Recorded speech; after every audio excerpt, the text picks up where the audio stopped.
ഒരു ദേവാലയത്തിലെ കഥ പറയാം. മൺചരാതികൾക്കുള്ളിൽ എണ്ണയൊഴിച്ച് ദീപങ്ങൾ തെളിക്കുന്നതാണ് അവിടുത്തെ പ്രധാന വഴിപാട്.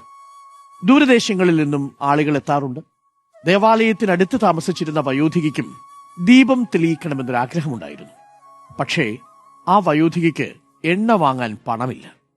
അവർ അടുത്തുള്ള ഒരു എണ്ണ വ്യാപാരിയുടെ വീട്ടിലെത്തി. അവരുടെ ആവശ്യമറിഞ്ഞ അയാൾ എണ്ണ നൽകി. ആ സ്ത്രീ ദേവാലയത്തിലെത്തി ദീപങ്ങൾ തെളിയിച്ചു. പിറ്റേന്ന് രാവിലെ ചരാതികൾ കെടുത്താനെത്തിയ ജോലിക്കാർ അത്ഭുതപ്പെട്ടു. ഒരെണ്ണം പോലും കെടുന്നില്ല. എല്ലാം അതിങ്ങനെ കത്തിക്കൊണ്ടിരിക്കുന്നു. എല്ലാം കണ്ടുകൊണ്ടിരുന്ന പുരോഹിതൻ പറഞ്ഞു, നദിയിലെ ജലം മുഴുവൻ ഒഴിച്ചാലും അവ കെടില്ല.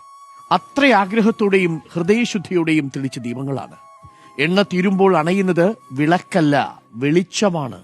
നമുക്ക് നമ്മളിലുള്ള വിശ്വാസത്തിന്റെ കരുത്തും അതുപോലൊരു വെളിച്ചമാണ്. അതുകൊണ്ട് മനസ്സിലെ ഇച്ഛാശക്തിയുടെ അഗ്നിശിഖ ഒരിക്കലും അണയാൻ അനുവദിക്കരുത്. മറ്റൊന്നിനും പകരം വയ്ക്കാനാകാത്ത ഒന്നാണിത്. നൈരാശ്യത്തിന്റെ ചതുപ്പിലേക്ക് ആ നാളം മുങ്ങിത്താഴാൻ തുടങ്ങുമ്പോഴും പ്രതീക്ഷയുടെ ഒരു തീപ്പൊരിയെങ്കിലും മനസ്സിൽ സൂക്ഷിക്കണം. നിങ്ങൾ അർഹിക്കുന്ന ജീവിതം സ്വന്തമാക്കാൻ തീർച്ചയായും നിങ്ങൾക്ക് കഴിയും.